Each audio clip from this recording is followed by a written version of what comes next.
có tình yêu thương, ở đây có Đức Chúa Trời. Đâu có lòng từ bi, là đây có ân sủng người. Đâu có tình bạc ai, thì Chúa chúc lành không ngơi. Đâu ý hợp tâm đầu, ở đây chưa chan niềm vui.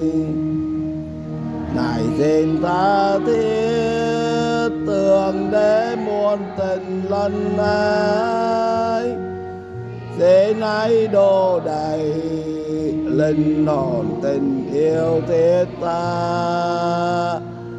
Yêu Chúa hết lòng, hết sức, hết cả trí khôn, cùng yêu anh em như Chúa mến yêu chúng con.